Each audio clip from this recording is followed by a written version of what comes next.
Une nouvelle table ronde pour cet épisode de la mi-avril, avec Michel qui va nous parler des problèmes de l'open source.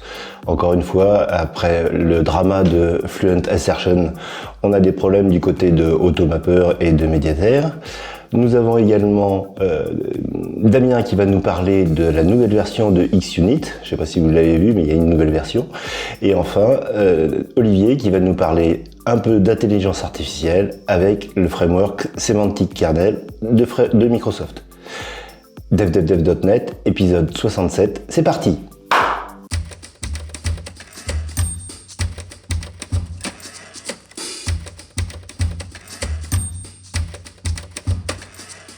Bien, bonjour et bienvenue pour ce 67e épisode de DevDevDev.net. Aujourd'hui, on va parler un petit peu d'intelligence artificielle pour faire comme tout le monde, un peu de Xunit et un peu d'open source. Et pour cela, j'ai la joie de recevoir Michel Perfetti. Bonjour. Salut. Microsoft MVP depuis 2006, catégorie développeur technologie, MCT sur Azure et technologies DevOps et CTO chez Celenza. J'ai également Olivier Dahan. Bonjour. Bonjour à tous. C'est la première fois que tu viens aussi, c'est normal qu'il écorche ton nom. Ouais, c'est normal. Voilà, ouais. T'es qui, toi? Donc, Microsoft MVP depuis 2009, développeur technologie, fondateur de la société Inaxo, société consulting de formation sur .NET, C#, MAUI, WPF, et j'en passe. Et on aura... VBA, Windows Form, Delphi. tout ce qui traîne. Et on aura, qui va nous rejoindre parce qu'il est planté dans les embouteillages, Damien Van de Kerkhoff, c'est ça la Belgique, et Microsoft MVP depuis 2024, développeur technologie, software engineer chez Portima. Alors pour commencer, on va parler un petit peu des choses qui fâchent. En ce moment, on avait parlé des problématiques qu'il y avait dans l'open source avec Fluent Assertion, qui avait eu... qui passait en version commerciale de façon un petit peu brutale d'ailleurs, puisqu'il y a juste un blog et puis quelques jours après c'était fait quoi. Avec c'est discret, c'est discrètement annoncé. Hein. Ouais, avec toujours la version 7 quand même qui est en open source, mais toutes les évolutions futures, donc la 8 et plus, sont maintenant commerciales avec c'est Exceed, je crois, qui a repris, enfin je sais plus. Et donc là, on a un nouveau drama dans le monde de l'open source, avec notamment le package Automapper et Mediator. Et donc, Michel, tu voulais nous en parler? Oui, alors, je pense que c'est pas la même histoire, mais c'est le même résultat. C'est qu'on a des packages, des bibliothèques open source qu'on utilise depuis très longtemps, qui vont passer sûrement en mode payant. Mais on n'est pas sur les mêmes raisons de mémoire. Je crois que Fluent Assertion, c'est une boîte qui a racheté et donc il veut monétiser le projet. Là, on est sur un autre mode, une autre histoire. On est sur des projets qui sont maintenus par une seule personne qui s'appelle Jimmy Bogart. De ce que j'ai compris de l'histoire, c'est que lui, il avait développé ses projets quand il bossait dans une grosse boîte et donc il avait du temps associé dessus. Et quand il est passé à son propre compte il y a quelques années, je pense que c'est juste au moment du Covid, le temps, bizarrement, le temps a manqué quand on est solo. Et la question qui se pose maintenant pour lui, c'est qu'est-ce que je fais de ces livres? Est-ce que je les laisse mourir? Est-ce que je les maintiens? Et si je les maintiens, il faut les financer. Et dans ce cas-là, il faut trouver un modèle de rentabilité qui lui permet de continuer à travailler et en même temps de financer la maintenance et les évolutions de ses bibliothèques. Donc c'est toute la question du modèle open source, du support de la communauté, de qu'est-ce qu'on fait des projets quand il n'y a qu'un seul contributeur. On le se rend peut-être pas compte, mais je pense qu'on utilise tous plein de livres qui sont maintenus par une seule personne. Et potentiellement, c'est pas le fait que ce soit payant le problème, c'est que derrière, il y a des gens qui sont pas rémunérés pour le temps et pour la qualité qu'on attend de ces bibliothèques. Ce qui est fou, c'est que quand on prend par exemple Automapper, c'est une bibliothèque qui est utilisée, je sais pas combien de téléchargements ils ont. Ah, c'est énorme. C'est gigantesque. Hein. Et c'est assez fou qu'il y ait qu'une seule personne qui maintienne cette bibliothèque, quoi. Oui, parce qu'elle est ultra spécialisée, elle a évolué dans le temps, elle a suivi les frameworks. Elle est arrivée, à mon avis, au même moment que .NET passe que NuGet prenait son envol et que les projets arrivaient dessus. Donc, premier arrivé, premier outil qui a été démocratisé. Et c'est quand même un outil qui, pour l'avoir utilisé, qui fait très bien le boulot, quoi. Il est très simple à comprendre, il fonctionne bien, et on n'a pas besoin de. C'est un outil qui fait comment dire, qui fait exactement ce qu'on attend de lui. Ouais. Donc pourquoi aller voir ailleurs? Donc quand on a fait un projet, généralement on en fait un deuxième, on recommande à d'autres collègues, et ainsi de suite. Et finalement, c'est ce qui fait là que les projets open source marchent par popularité, quoi. Ouais. Bon, autant Automapper, j'étais un peu moi j'aime pas trop Automapper, mais bon, c'est uniquement personnel, quoi. Autant Médiataire, qui est le deuxième projet qui le maintient, lui, par contre, d'après ce que je l'ai pas vraiment utilisé, mais il est assez, enfin, il est pas mal comme package. Ouais, c'est pas mal comme truc. Ouais, il y a une vague, parce que je sais pas si tu veux en parler, mais il y a Mass Transit aussi qui va passer en commercial. Et c'est quand même un truc qui est sacrément utilisé. Ouais, mais Mass Transit, si je ne m'abuse, au niveau de la communication, enfin, il s'y prend vraiment à l'avance, quoi. Je crois qu'il y a, ils annoncent la mise en version commerciale dans 1 ou dans 2 ans, quoi. C'est pas soudain. Ouais. Ce qui est déjà plus sympathique que Fluent Assertion, où on a quelque chose qui se fait de façon presque immédiate. Et en plus, Automapper, Jimmy, là, lui, ce qu'il dit, c'est sa réflexion actuelle, il n'y a encore rien de fait. Non, lui, il sait que ça va changer, mais parce que c'est pas maintenable et que la livre va mourir et qu'il va chercher un autre modèle. Et après, c'est bien de s'en rendre compte, parce que on prend, je ne sais pas si vous avez suivi la faille XZUtil l'année dernière. Oui. On est dans le même cas, une bibliothèque maintenue par une seule personne, par une personne qui est crevée, que c'est pas la lib la plus sexy de la Terre. Mais pourtant, elle bosse bien, et il cherchait, et bizarrement, il y a quelqu'un qui est venu, qui l'a aidé, et on s'est rendu compte qu'après, le mec, il a mis 1 an. C'est sûrement une attaque liée à un État qui a fait qu'il y a du code malveillant qui a été injecté parce que le mainteneur principal lui a fait confiance. Donc aussi, le fait qu'on utilise des libres qui sont maintenus par une seule personne, au-delà du fait qu'on ne sait pas si elles vont pouvoir être maintenues dans le temps, elles peuvent être sensibles à ce genre d'attaque. Et puis Automapper, on le met dans tous les DTO, quoi. Oui, donc ils vont voir passer des trucs, Automapper. Ouais. Alors, donc voilà, il faut faire attention. C'est aussi le risque de ces libres. Qu'est-ce qu'il va en faire? Il va la donner à qui? À quelle personne? Et est-ce qu'on pourra faire confiance? Est-ce qu'il y a une communauté? Donc voilà, et puis réfléchir à tout ça, ça lui prend du temps, et c'est exactement ce qu'il dit. Il n'a pas le temps d'y penser. Donc voilà, il annonce, c'est bien. J'ai pas l'impression qu'il est encore au pied du mur. Mais il faut pas le problème des libres, il faut pas attendre que ça en arrive au pied du mur pour savoir qu'est-ce qu'on va en faire. Donc voilà, je pense que on se rend pas compte à quelle procédure de maintenir une libre tout seul pour ces gens-là. Et encore, on n'est pas dans le monde JavaScript où systématiquement, pour chaque projet, on a 250 packages qui arrivent. Ouais, mais bon, les gens ils créent des libres tous les jours, toutes les secondes. Ouais. Donc, ouais. Non, mais l'écosystème de bibliothèques, c'est la plaie à gérer côté sécurité, hein. Donc .NET, c'est quand même assez propre, mais si on va sur des environnements comme JavaScript, Python, où c'est un peu la jungle, on a besoin d'outils pour analyser, pour filtrer les packages, pour surveiller les CVE. Enfin, c'est vraiment un outil à temps plein côté entreprise pour superviser tout ça. Ouais. Et justement, ce que tu disais, le fait qu'on dit souvent, oui, on va peut-être pas faire une mise à jour du package parce qu'on sait pas au niveau sécurité ou s'il y a pas un breaking change qui va faire planter mon code, mais on sait pas aussi si au niveau justement au niveau sécurité, il n'y a pas un code malicieux qui s'injecte à l'intérieur, quoi. Ouais. Donc voilà, dans tous les cas, brancher des outils d'analyse de code sur tous les packages. Ça permet aussi de détecter les changements de licence.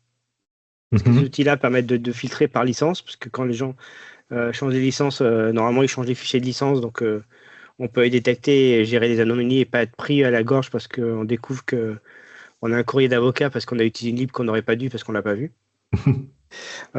Coucou les modems free, il y a une époque. Coucou les Freebox. T'as quoi comme outil, toi, justement pour ce genre de choses? Nous, on essaye d'aller sur des outils autour de GitHub en ce moment. J'ai un client, il est sur Artifactory. On essaie de s'en servir comme relais, comme intermédiaire. Surtout qu'il y a pas mal de libs maintenant de repositories qui filtrent les nombres de requêtes, comme Docker. Donc on les met en coupure, et ces outils-là, généralement, ils fournissent des outils d'analyse. Ils peuvent rentrer dedans et analyser les dépendances et remonter des alertes. D'accord. Ok. Et puis on retrouve maintenant ça dans pas mal d'outils. GitHub le fait, Azure DevOps le fait via GitHub. GitHub le fait aussi en fonction des licences. Donc tous ces outils d'analyse de packaging, maintenant quasiment toutes les usines logicielles le font, quoi. D'accord. C'est juste, faut le payer, quoi. Ouais, et la sécurité, ça n'a pas de prix. Ouais, après on pleure. Ok, bon, bah, écoute, merci Michel pour cette intervention. Damien nous a rejoint, ça y est, il est sorti des affres, des embouteillages belges. C'est ça, bonjour à tous, les joueurs de Bruxelles. Hein. Ouais. Bah, puisque t'es chaud, pourtant chez vous. Puisque tu es chaud, toi, tu voulais nous parler de XUnit, c'est ça? Oui, c'est ça. En fait, Oui. il y a une Ne me nouvelle dis pas que ça version. devient payant. Je vais y venir. Cauchemar. Alors, il y a une nouvelle version de XUnit qui est sortie il y a 2-3 mois, donc c'est la version 3. Et personnellement, j'étais passé totalement à côté de l'annonce. C'est un collègue qui me l'a fait découvrir il y a 2-3 jours. Donc, salut Neil si tu nous écoutes, mais il n'est pas francophone, donc je ne pense pas. Du coup, je me suis dit, ça ferait un petit sujet plutôt sympa, assez léger pour cette table ronde. Et c'est aussi l'occasion de rappeler que dans le monde de l'open source, il n'y a pas que des mises à jour vers des licences commerciales.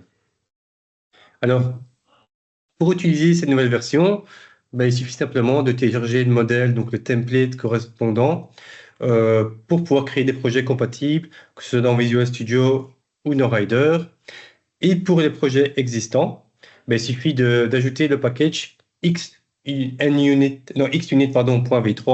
et de supprimer l'ancien package xunit. Alors attention, le nom du package c'est xunit.v3 qui est actuellement en version 2.0 et il ne s'agit pas donc du package xunit qui est une version 3. C'est vraiment le nom complet du package. Du nugget c'est xunit.v3.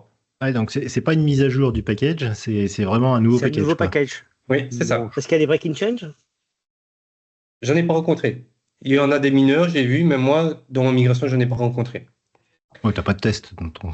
J'ai pas de test, c'est pour ça. Alors, parmi les nouvelles améliorations, il y a une amélioration qui a été apportée dans le fait d'ignorer les tests unitaires ou pas. Donc, on peut toujours marquer les tests unitaires comme étant ignorés avec soit assert.skip, soit dans l'attribut fact comme un début de notre test unitaire. On peut lui passer en paramètre une variable skip et lui mettre la raison du pourquoi on ignore les tests unitaires. Alors aujourd'hui, on peut en fait conditionner l'ignorance de ces tests en fonction, par exemple, de l'environnement ou d'autres critères. Et on a deux méthodes disponibles pour cela. On a skip when, qui va ignorer les tests lorsque la condition est vraie, et skip unless, qui lui va ignorer, c'est le contraire, lorsque la condition est false.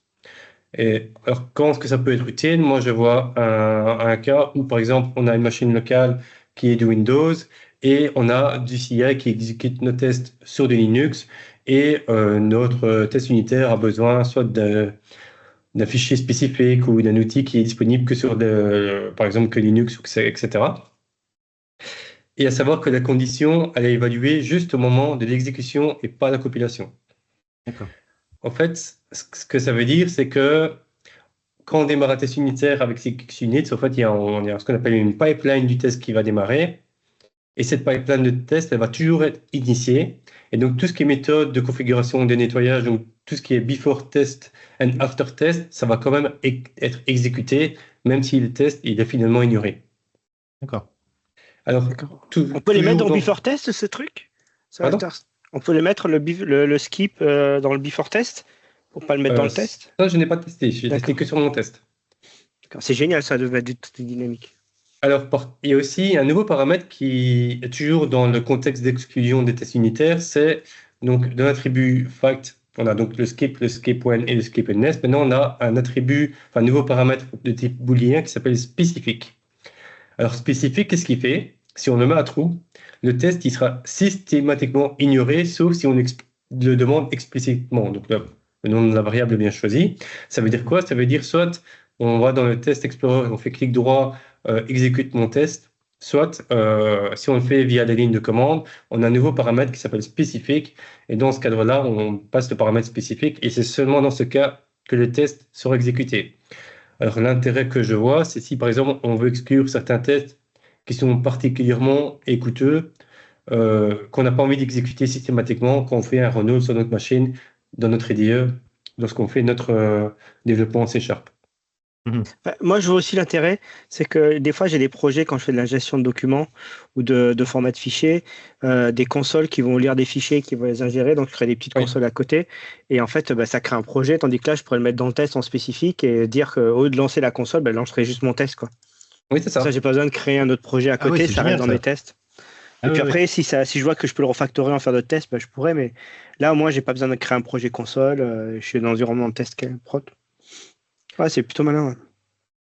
Alors, il y a aussi une nouvelle classe qui fait son apparition, c'est le test contexte. En fait, ça va fournir des informations sur l'état actuel de la pipeline de test.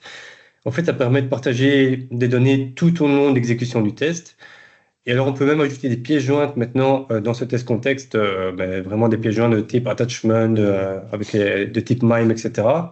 Ajouter des avertissements, mais surtout, dans cette classe, on aura enfin un véritable cancellation token. Donc, on va pouvoir remplacer tous nos cancellation token.known qu'on utilise habituellement dans nos tests unitaires par ce nouveau token fourni par la classe test-context. Alors, si vous utilisez XUnit, vous connaissez probablement l'attribut théorie. Donc, théorie, c'est ce qui permet d'exécuter un même test unitaire avec différents jeux de données. Ça permet de faciliter la couverture de multiples cas. Et donc, ce qu'on fait, on ajoute un inline data et on passe des paramètres à notre test unitaire et on peut en passer plusieurs. Alors, jusqu'à présent, on pouvait ne faire qu'avec des enumerables d'objects. Aujourd'hui, on peut faire ça soit avec des tableaux d'objets, des tuples, mais alors ils ont aussi ajouté un nouveau type qui est le High Theory Data Row. Alors, ce type, en fait, si on utilise ceci, en plus, donc à chaque inline data, on pourra dire, OK, tu le skip ou tu le mets explicite. On pourra également, ça c'est plutôt sympa, donner pour chaque inline data un nom bien spécifique. Donc c'est quand même plus lisible dans notre test explorer, mais aussi maintenant par inline data, donc par jeu de données, on peut lui dire une durée maximale d'exécution. Et donc on pourrait dire à notre test unitaire, dans tel cas, tu ne dois pas dépasser, dans ce cas-là, 300 millisecondes, dans ce cas-là, pas 200, dans ce cas-là, pas 300. Donc ça permet vraiment une gestion beaucoup plus fine des tests paramétrés. Et on a même un nouveau type qui est aussi Matrix Theory Data. Ça permet en fait de combiner plusieurs jeux de données. Là, je n'ai pas d'exemple qui me vient à l'esprit qui peut être utile, mais en gros, si on a deux listes, donc une liste qui contient A, B et une deuxième qui contient 1 et 2, en fait, il va générer toutes les combinaisons possibles. Donc, il va faire A1, A2, B1, B2. D'accord. Alors, aussi, je parlais d'exécution de tests avant et tests après. Il y a aussi des modifications par rapport à ça. C'est que maintenant, on va pouvoir ajouter du code d'initialisation, non pas avant chaque test, mais un code qui s'effectue lorsqu'on lance les tests unitaires et un code qui s'effectue à la fin. Donc, pas avant chaque test, c'est vraiment je lance le .NET test, il exécute une fois au début, il fait tous mes tests et il exécute un autre bout de code à la fin. Avant, c'était par classe. On a toujours la possibilité de le faire par classe et dans le dispose pour faire pour un ensemble de tests. Donc, c'est entre les deux, quoi. C'est sur assembly, en fait, en gros. Ouais, c'est exactement.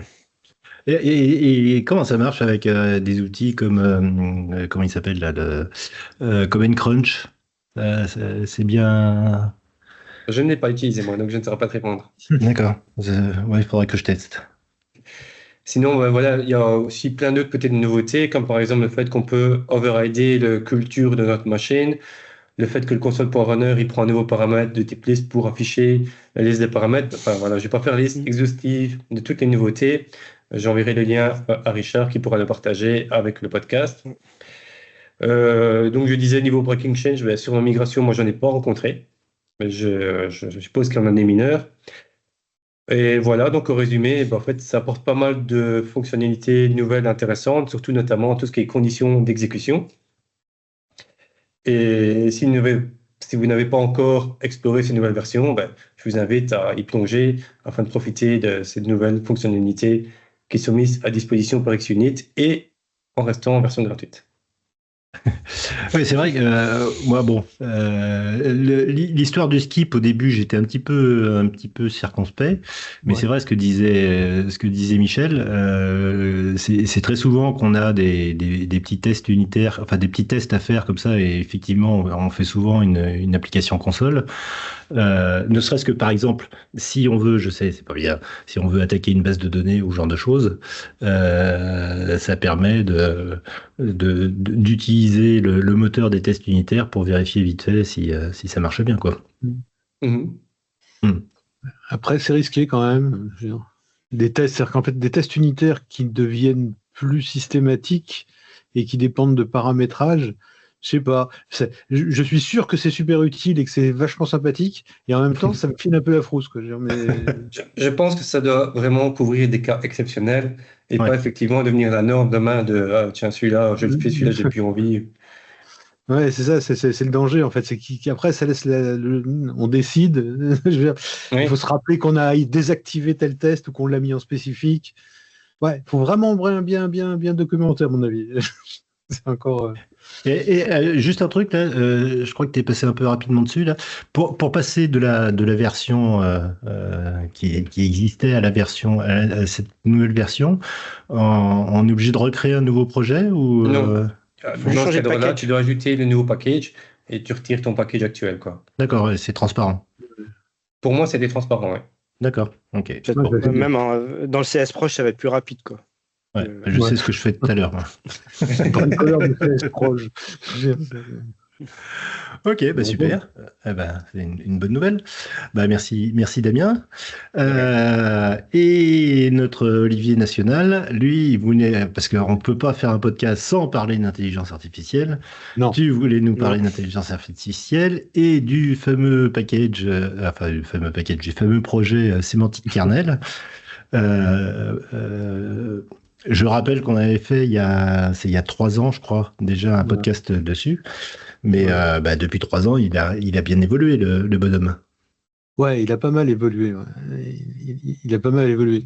Et alors c'est vrai qu'on a eu une période comme ça, il y a 2-3 ans aussi, on parlait assez souvent, parce que c'était le début d'intelligence artificielle. Bon, fallait bien, hein, tout le monde le faisait, et on l'a fait aussi.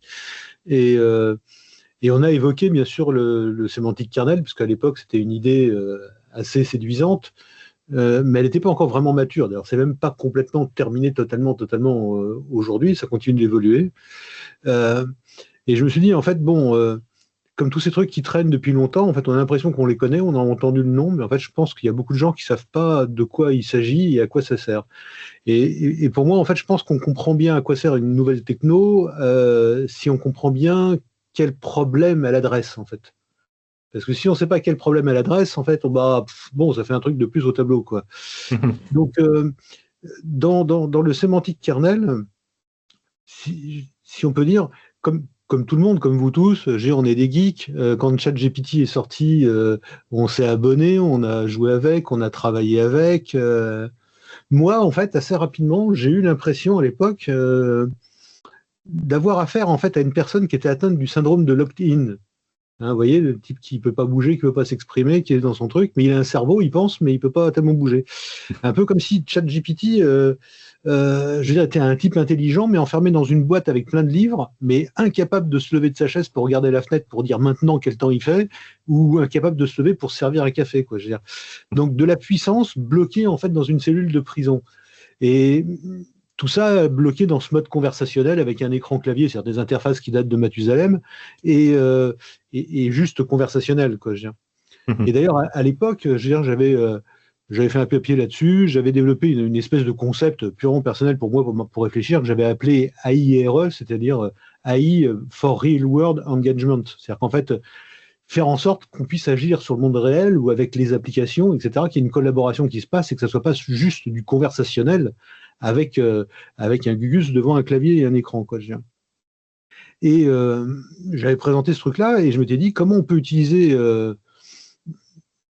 une AI ou n'importe quel LLM en fait pour agir dans le monde au-delà de chats qui sont sympathiques mais qui sont limités justement à ce mode conversationnel.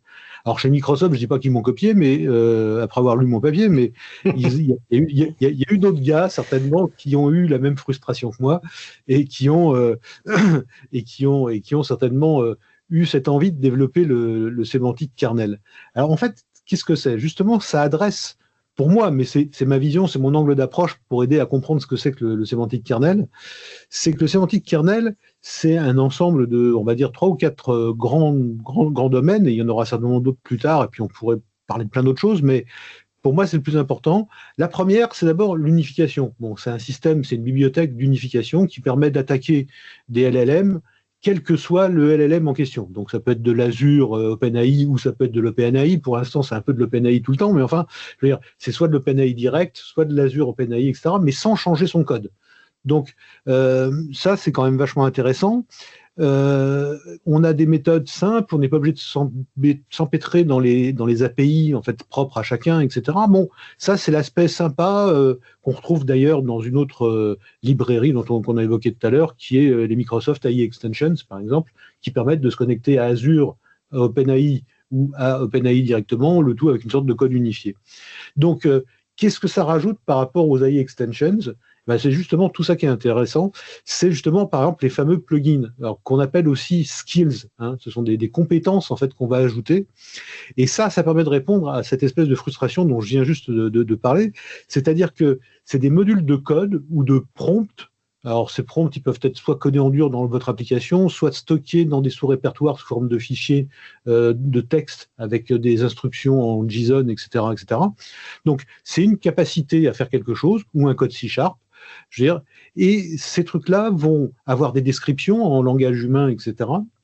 Et ils vont être intégrés automatiquement à l'exécution en fait des requêtes vers l'AI. Et ça, c'est vraiment génial parce que ça veut dire qu'on va pouvoir intégrer justement des nouvelles compétences en fait au LLM qui est en face, basées sur des trucs qu'on a programmés soi-même. Donc soit des choses qui modifient le prompt, soit des choses qui l'améliorent, soit des choses qui vont agir directement, détecter la présence de telle chose, de tel mot, etc. Ça, c'est le premier point vraiment essentiel du sémantique kernel, de mon point de vue. Le deuxième... Pour donner juste un exemple, on peut très bien créer un plugin, une fonction du genre où tu rajoutes comme description je suis capable de te donner les différents noms du personnel de l'entreprise, enfin ce genre de choses, quoi. Tout à fait. Ouais, tu lui rajoutes de la mémoire, hein. C'est ça qui est intéressant, c'est que la mémoire, elle n'est pas limitée à l'apprentissage initial. Hein. Oui, alors ça, c'est encore un troisième volet, la mémoire. Mais sur ce côté plugin, effectivement, c'est tout ce qui va permettre, et qui rentrait dans ma réflexion du départ, c'est ce qui va permettre notamment de déclencher des choses. Par exemple, je sais pas, lui faire comprendre que allume la lumière du salon, et on a un bout de code qui va se déclencher, et qui va allumer la lumière du salon via un IoT ou via un truc de ce genre-là. On peut avoir des tas de choses de ce genre-là grâce à ces plugins. Après, il y a une couche au-dessus de ce truc-là, en réutilisant les plugins de façon intelligente, ils se sont dit, il y a des tâches où il y a besoin qu'en fait, plusieurs tâches s'exécutent l'une après l'autre, mais dans un ordre intelligent pour arriver au résultat. Alors, on a tous ces plugins que le type il a rajoutés, on a l'AI derrière qui est capable de faire plein de choses, et comment ça peut marcher? Et ça, c'est tout l'aspect planification, en fait, ou orchestration qu'il y a dans le sémantique kernel. C'est-à-dire qu'on va lui apprendre à faire un certain nombre de trucs, et puis, par exemple, je sais pas, on voudrait lui dire de traduire nos communications instantanément, de pouvoir les résumer de façon intelligente, et puis je sais pas pourquoi, d'envoyer tout ça sous forme de mail à certaines personnes, etc. Lui, ce qu'il va être capable de faire, c'est comme il connaît la liste des plugins qu'il y a, il comprend ce qu'on veut faire, il va créer lui-même le plan d'orchestration. C'est-à-dire qu'il faut d'abord que je résume avant d'envoyer à la personne le mail, etc., etc. Et il va pouvoir enchaîner plusieurs tâches d'AI. Il va invoquer le moteur d'AI plusieurs fois et il va résoudre chacune de ces tâches et faire l'ensemble de la planification. Ça, c'est un truc vraiment super. Et ça vient au-dessus, bien sûr, de cette notion de plugging. Et effectivement, ce qui vient d'être évoqué, c'est l'aspect mémoire. Et on avait jusqu'à maintenant un truc qui s'appelait le semantic memory et qui commence à être lâché de plus en plus pour aller vers un autre truc qui s'appelle le kernel memory, qui est beaucoup plus puissant et qui est effectivement, dans un premier temps, une mémoire contextuelle. Hein, parce que si on fait juste je t'envoie un truc, tu reçois, je te renvoie, il n'a pas la mémoire en fait de la conversation. Donc on a un besoin au départ de mettre en mémoire les conversations, des contextes, des choses qu'on veut garder dans le cours du dialogue qu'on va avoir. Donc pour ça, on a besoin d'une mémoire externe ou persistante, etc., etc. Je ne vais pas rentrer dans tous ces détails-là, mais enfin, on a besoin de ce mémoire contextuelle. Donc ça, c'est le kernel memory, et il permet de retrouver des informations pertinentes grâce à la compréhension sémantique. Ça, c'est super important. C'est-à-dire le sens réel de votre requête. Et kernel memory permet en fait d'intégrer des documents. Et c'est là où ça devient vraiment passionnant.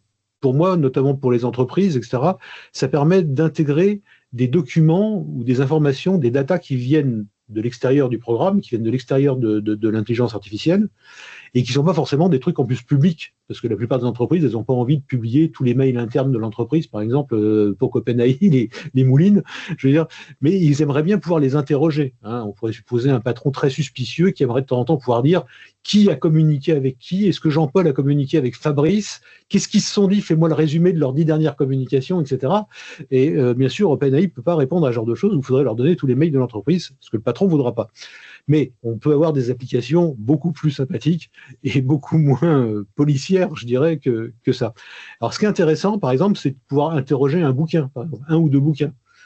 Vous voulez tout savoir sur Maui, vous prenez mon dernier bouquin sur Maui, prenez le PDF, vous le mettez dedans. Ça y est. Quoi ? Tu as écrit un bouquin sur Maui ? Tu peux nous en dire plus ? Sur Maui, et hop, il va aller vous chercher des exemples de code, etc., qui sont dans le bouquin. Pareil avec un bouquin de maths, avec n'importe quoi, avec des rapports de l'entreprise. Et il accepte aujourd'hui pas mal de formats. Il accepte le TXT, tout bête. Il accepte le CSV. Il accepte les docx. Il accepte les PDF, hein, je viens de le dire. Les pages HTML. Il accepte aussi les URL directement vers ses ressources. Il accepte les images. Donc ça va vraiment plus loin. Il y a encore plein d'autres trucs. Et pour gérer cette mémoire, justement, on peut avoir besoin pour des contenus un petit peu plus sérieux, parce que quand il est obligé de les pré-traiter, bien sûr, et de les vectoriser, en fait, en quelque sorte, dans le langage d'AI, pour pouvoir les utiliser correctement. Ça peut prendre du temps à chaque fois s'il faut le faire. Donc, on peut avoir intérêt, quand on a des ressources assez importantes, à avoir déjà une base de données vectorielle dans laquelle on a pré-mâché toutes ces informations. Et de ce côté-là, il est bien parce qu'il est capable de se connecter aussi, en dehors des docx, des machins, etc., à des bases vectorielles connues du marché, comme Azure Cognitive Search, Autocurrent, Redis, ou même, pour ceux qui aiment bien les trucs un peu gratuits, PostgreSQL, par exemple, avec son extension pgvector. Donc, on a à ce moment-là la possibilité de rentrer des grandes masses d'informations qui vont pouvoir être traitées quand même relativement rapidement par l'AI. Et tout ça, en fait, ça va venir s'intégrer automatiquement aux résultats de requête qu'on va avoir. Il est capable même de donner les références. Si on lui demande, il va pouvoir dire ça, je l'ai trouvé dans telle référence que vous m'avez donnée, dans tel PDF, dans tel machin, etc. C'est vraiment assez génial à voir. Alors, je ne vais pas vous saouler avec des exemples, des machins, c'est juste une introduction pour faire comprendre aux gens ce que c'est que sémantique kernel et pourquoi c'est intéressant de s'y intéresser, si je peux me permettre cette chose triviale. Donc, en conclusion, en fait, ce que je dirais là-dessus, c'est que le kernel system, pour moi, c'est pas juste une nouvelle librairie comme les AI extension, etc. C'est pas une bibliothèque technique supplémentaire. C'est vraiment le passage à une plus grande maturité. C'est l'ouverture entre la collaboration entre votre code classique et les IA, de façon vraiment efficace, de pouvoir agir sur le monde extérieur aussi. Alors, sur le monde extérieur, ça peut être votre propre code, mais ça peut être le vrai monde extérieur à travers des IoT, des API REST ou des choses de ce genre-là. Et je pense que c'est un tournant assez décisif dans l'utilisation mature des IA. qui dépasse largement le cadre du conversationnel entre un clavier et écran et je te pose des questions et tu me rédiges un résumé de mon exo pour demain pour l'école. Ou tu me dessines dans un blister. Et le gros avantage que je vois, que comme c'est nous qui faisons l'assemblage, on contrôle les éléments qu'on assemble, la sécurité derrière, l'accès aux données, les droits, puisque nous on fait le lien en fait. Donc tu peux pas te mélanger, attacher à toutes tes données, à n'importe lesquelles. Tu t'attaches avec ta identité, c'est quand même bien. L'avantage de pouvoir passer soit, puisque la bibliothèque permet de le faire, de passer soit par OpenAI en direct, soit par Azure OpenAI. C'est transparent au niveau du code puisque c'est un code qui est unifié, donc on n'a rien à changer. C'est un builder comme du ASP.NET en fait. On a un truc, un bar builder, build, et c'est là-dedans qu'on lui passe les bons paramètres pour savoir ce qu'on va attaquer. Et ce qui est intéressant, c'est que pour ceux qui ont besoin, par exemple, de gérer même des notions de rôle, pour qui a accès à telle information ou pas à telle autre, etc. Là, il y a intérêt à passer par Azure OpenAI, qui lui va permettre de paramétrer tous les aspects sécuritaires de façon beaucoup plus intéressante et plus fine que si on passe directement par OpenAI. Alors c'est sécurisé aussi, mais dans Azure OpenAI, on sait qu'on dispose de beaucoup plus de choses.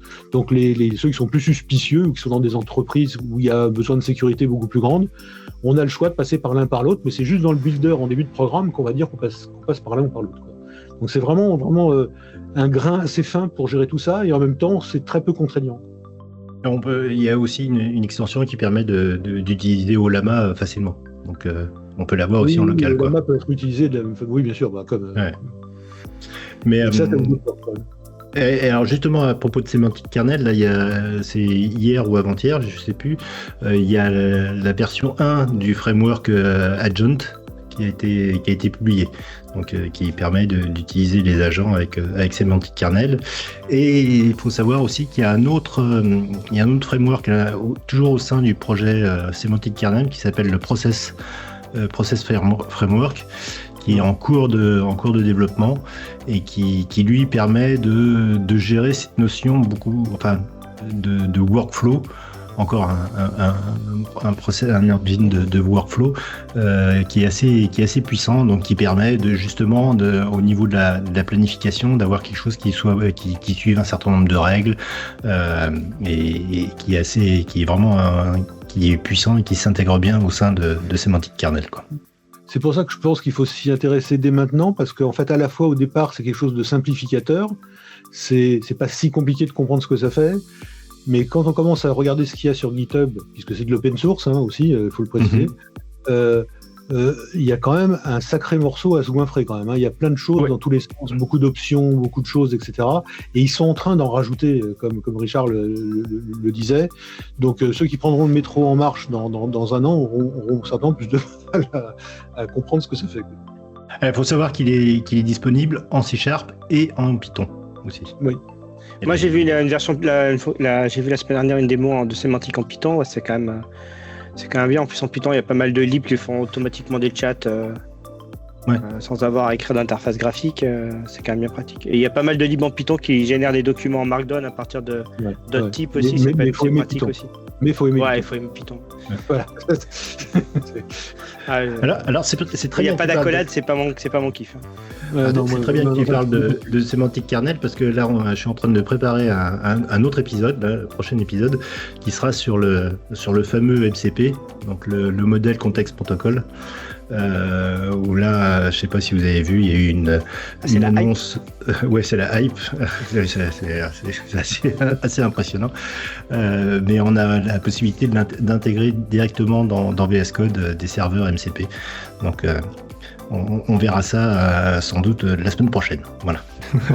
J'ai pris que c'était avec Laurent. Oui, il y a Laurent. Oui. Voilà, c'est une grosse surprise. Bien, écoutez, merci pour tout ce que vous nous avez raconté. Écoutez, je vous souhaite une bonne soirée et puis on se retrouve justement prochainement pour le 68e épisode. Merci, ciao. Merci, à bientôt.